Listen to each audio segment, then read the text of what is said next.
खबर सामने आ रही है। All India Muslim personal law board के सदर मोहम्मद सैफुल्लाह रहमानी ने बड़ा बयान दिया है। कहा है कि बिना कमांडर के जंग ना छोड़े, मुस्लिम पर्सनल लॉ बोर्ड के प्लान पर ही काम करें। दुश्मन चाहते हैं कि हम गलती करें, पहले जो ताकतवर है उन्हें पहले गिरा दिया जाए ताकि कमजोर अपने आप गिर जाए।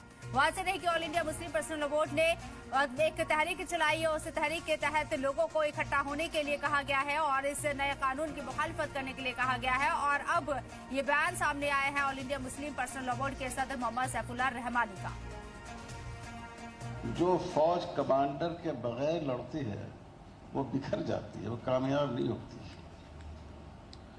इसलिए जो कुछ करें, all India Muslim personal law board ने इस मसले को अपने हाथ में लिया है और तमाम मुस्लिम तंजीमें उसके शाना बशाना चल रही हैं, बल्कि उसका हिस्सा है।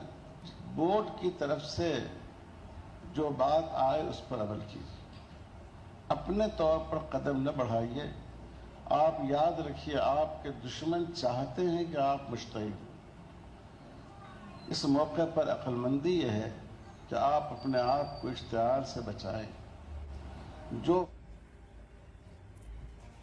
तो नए वक्फ एक्ट को लेकर मुखालिफत लगातार जारी है और all India Muslim personal law board ने पूरी कमान संभाली हुई है। इसके साथ ही दीगर मुस्लिम तंजीमें भी इस कानून की मुखालिफत कर रही हैं। लगातार लोगों के जरिए एहतजाज करने की कॉल दी गई है, लेकिन साथ ही साथ ये भी बताया है कि आप खामोशी के साथ एहतजाज दर्ज कराएं, किसी तरह का तशद्दुद ना हो। और यही बार बार लोगों से अपील भी की जा रही है। बड़े पैमाने पर मुल्क की सतह पर लोग घरों से बाहर निकले और इस कानून की मुखालिफत करें। ये एक तहरीक चलाई जा रही है और इस तहरीक के तहत तमाम मुस्लिम लोगों को सामने आने के लिए कहा जा रहा है। All India Muslim personal board इसका झंडा बुलंद कर रहा है और इसके साथ साथ आपको बता दें कि पूरा मामला सुप्रीम कोर्ट में भी पहुंच चुका है। 16 अप्रैल को समाप्त हो सकती है सुप्रीम कोर्ट के अंदर। तकरीबन 17 अर्जियां लगाई गई हैं सुप्रीम कोर्ट के अंदर। 10 अर्जियों पर सुप्रीम कोर्ट समाप्त करने जा रहा है।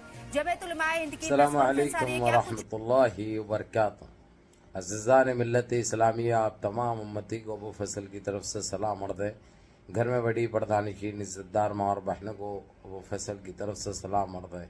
बहरहाल अल्लाह से उम्मीद है आप लोग खैरियत से होंगे, अल्लाह की हिफाजत में होंगे। इन मलूनों की मलामत से, इन फ़िरक़ा परस्तों की फ़िरक़ा परस्ती से, इन दरिंदों की दरिंदगी से, इन मावलिंचरों की मावलिंचिंग से, इन बलात्कारियों की बलात्कारी से, इन दहशत गर्दों की दहशत गर्दी से, इन मुनाफिकों की मुनाफिकत से महफूज होंगे। अल्लाह आप लोगों को अपने हफ्ज़ अमान में रखे, अल्लाह अपनी हिफाजत में रखे, अल्लाह हर आबा से, हर शर से आप लोगों को महफूज रखे। बहरहाल मेरे अज़ीज़ दोस्तों, मेरे भाइयों, देश के हालात से भी आप लोग वाकिफ़ है और देश के बाहर के हालात से भी आप लोग बजा वाकिफ़ है। लेकिन हमारे लिए हमारे देश की खबर ही सबसे पहले है, क्योंकि ये हमारे वतन अज़ीज़ पर किसी की नज़र लग गई है। इन काले अंग्रेज़ों की नज़र ऐसी लगी है, ख़ासकर बिजली आके मुसलमानों के ऊपर गिर रही है। लेकिन अब इस बिजली से भी बचना है और इनसे भी बचना है, इसलिए इनके काले क़वानीन जो नाक़िस करे हमारे ऊपर, और ख़ास कर जो वक्फ प्रॉपर्टीज़ पे इन्हों नाजायज़ कब्ज़ा करने की जो नजीज़ और नाजायज़ जो कोशिश करे, उसके ख़िलाफ़ आज सारे देश में जो प्रोटेस्ट चल रहा है, जिसकी मेज़बानी और सदारत मुस्लिम पर्सनल लॉ बोर्ड की तरफ से हो रही है, उन्हीं की हिदायत पे ये काम चल रहा है। तो आपने ये देखा 2 मिनट 1 सेकंड का, ताकि आप लोगों को इसलिए बताया जा रहा है जो चीज़ें करना है वही करिए। जज्बात में आकर जो प्रोटेस्ट निकालते हैं, बाइकों पे निकल कर, वो निकल कर गलत हरकतें करने के लिए आपको उकसाया जाता है, ताकि फिर एक मुद्दा बने, उस चीज़ के ऊपर पाबंदी आयद की जाए। तो वो गलत हरकतें नहीं करना बोल के जो मुस्लिम पर्सनल लॉ बोर्ड के जो सदर हैं, उन्होंने सदर साहब ने आप लोगों से ये रिक्वेस्ट की है, जैसा कि मिसाल दी उन्होंने, कौन सी भी जंग में बगैर चीफ, आर्मी चीफ के वो जंग जीती नहीं जाती, वो जंग लड़ी नहीं जाती। लड़े भी अगर से तो आपस में बढ़ जाते हैं, तो वो बटना नहीं चाहिए। क्योंकि आप लोग जो काम कर रहे हैं, इस वक्त सारी दुनिया आप लोगों को देख रही है और आप लोगों के इस जज्बे से मुतासिर है। अब इनके पास कोई सवाल नहीं है, ना कोई जवाब है, मगर आप लोगों से दर्दमंदाना अपील यही की जा रही है कि ان کے غلط چالوں میں نہ پھنسے. اگرچہ آپ لوگ کوئی غلط حرکت کرے، شر پسندی کرے، تو اس کے اوپر بدنما داغ لگے گا. اس کے ذمہ دار ہم خود ہوں گے اور ہمارا ایک بہت بڑا نقصان ہو جائے گا. اس لیے آپ لوگوں کو اکسایا بھی جاتا ہے، آپ لوگوں کو ڈھیلی ڈوری بھی دی جاتی ہے. تو اس ڈھیلی ڈوری کو یہ نہ سمجھے آپ لوگ کہ یہ لوگ خاموش بیٹھے ہوئے، پولیس خاموش ہے تو ہم جو چاہے، جو منمانی سے جو کرتے ہیں وہ ہرگز نہ کرے. اللہ کے واسطے احتجاج کرنا آپ کا جمہوری حق ہے، جمہوری اختیار ہے، لیکن جو چیز کے لیے آپ احتجاج کر رہے وہ چیز کے دائرہ ہوتا ہے، اس دائروں کو کراس مت کریے. اور جتنا ہو سکتا سارے نکلیے باہر کہ اپنی ایک جہتی دکھائیے، اپنی مخالفت دکھائیے وہ چیز کے لیے جو ہم پہ ناخیز کی گئی ہے، جو ہم پہ قابض کی گئی ہے. ان خبیثوں کو منہ توڑ جواب دیجیے، اپنا احتجاج جاری رکھیے.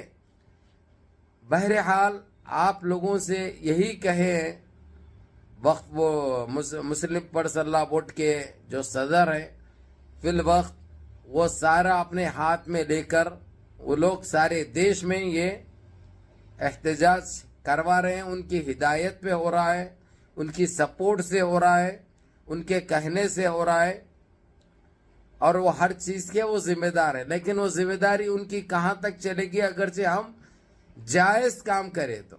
ناجائز جس کا اختیار، جس کا حق نہیں ہے کریں گے اگرچہ تو وہ لوگ بھی پریشان ہو جائیں گے اور ہم بھی پریشان ہوں گے. نہ پھر ہمارے پاس قبرستانیں رہیں گی، نہ ہمارے پاس مساجد رہیں گی، نہ ہمارے پاس درگاہیں رہیں گے، نہ ہمارے پاس عیدگاہیں رہیں گے، ہمارے پاس کچھ نہیں رہے گا. یہ بات یاد رکھو. تدفین کے لیے، دفن کرنے کے لیے زمین نہیں ملے گی، ہم کو جلایا جائے گا. یہ بات یاد رکھو. اس لیے یہ بل کو منسوخ کرانے کے لیے، کینسل کرانے کے لیے حد و ادب کے دائرے میں جو اس چیز کا اختیار ہے ہم کو، جو جمہوری حق ہے وہ برابر کریے.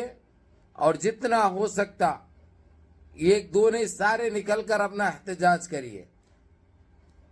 بہرحال میرے عزیز دوستوں، میرے بھائیوں، میری ماں اور بہنوں، یہ دیکھ کر فخر محسوس ہو رہا کہ ماشاءاللہ ہم میں آج بھی وہ جذبہ اور اسلام کے لیے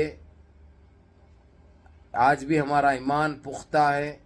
آج جس طریقے سے ہماری بہنیں جو روڈوں پہ نکل رہی ہے وہ قابل تعریف ہے، قابل دید ہے، قابل فخر ہے، قابل لشکر ہے. ماشاءاللہ دیکھ کر دل باغ باغ ہو جاتا ہے میرے عزیز دوستوں، میرے بھائیوں، کیونکہ یہ چیز ہم پہ جو عائد کی گئی بالکل نجیز اور ناجائز ہے. ابھی جو چل رہا ہے سو چل رہا سپریم کورٹ میں، انشاءاللہ اس میں بھی ہم کو کامیابی ملے گی. ان کے پاس کچھ ہے نہیں. جو انہوں کرے ہیں نجیز اور ناجائز حرکت کرے ہیں، جو کہ سپریم کورٹ بھی یہ چیز کو برداشت نہیں کرے گا، ایک مہینے میں وہ خود خارج کر دے گا. لیکن اس سے پہلے وہ 16 تاریخ تو دور ہے. لیکن ہم نے جو ہمارے جذبات کو مجروح کیا ہے روڈوں پہ وہ قابل دید ہے، قابل فخر ہے. ابھی میں یو پی کی بات کروں گا. یو پی میں جس طرح لکھنؤ کے اندر، جس طرح الہ آباد کے اندر، جس طرح میرٹھ کے اندر، حالانکہ اس نے تو جوکر، بونا، سنیاسی، چندی چور، خط گڈا، منہ پڈا بہت کوشش کرا تھا روکنے کے لیے. ارے بھائی، ایک ایک آدمی کو جو پروٹیسٹ کر رہا ہے یا اس کے خلاف اپیل کر رہا ہے، مخالفت ظاہر کر رہا ہے، 10-10 لاکھ روپے کا فائن کیا اس نے، چالان کیا اس نے. اور یہاں تک کہ کورٹ کو پہنچ رہے تو کورٹ میں کوئی انصاف نہیں مل رہا تھا. لیکن چندر شیکھر نے جس طریقے سے، حالانکہ وہاں کے وہ نگینا کوئی ایریا ہے وہاں کا ایم پی ہے وہ، اس کے باوجود اس نے جو شروعات کی، دیکھتے ہی دیکھتے اب سارے اتر پردیش میں یہ ماحول بن گیا ہے. اب کہاں گئے ان کے بڑے بڑے باتیں، گھس گئے پچھواڑوں میں. ہاں پوکو میں خیر ہے تو بڑے بڑے تمہارے، چلے گئے وزا دیگر، اس لیے اب بولتی بند ہیں. اب نہیں آ رہے کوئی بھی روکنے کے لیے. بہرحال میرے عزیز دوستوں، میرے بھائیوں، جو تم کو اختیارات ہے، جو جمہوری حق ہے، حد و ادب کے دائرے میں کریے. کوئی پیچھے رہنے کی ضرورت نہیں ہے، کوئی خاموشی اختیار کرنے کی ضرورت نہیں ہے، کیونکہ یہ ہمارا حق ہے جو کہ ہر حال میں ہم یہ کینسل کرا کے رہیں گے انشاءاللہ. لیکن آپ لوگوں کا سپورٹ اور اللہ کی مہربانی ہمارے ساتھ ہونا چاہیے. اور مسلم پرسنل لا ووٹ کی تو ہے ہی ہے، اور انشاءاللہ تعالی ہم کامیاب ہوں گے انشاءاللہ. منظم رہیے، متحد رہیے، اپنی صفوں میں اتحاد برقرار رکھیے، نمازوں کی پابندی کریے، ماں باپ کی خدمت کریے، بڑوں کے احکام پہ عمل کریے، اور اپنے اس بھائی کو بھی دعا میں یاد رکھیے. السلام علیکم ورحمۃ اللہ وبرکاتہ.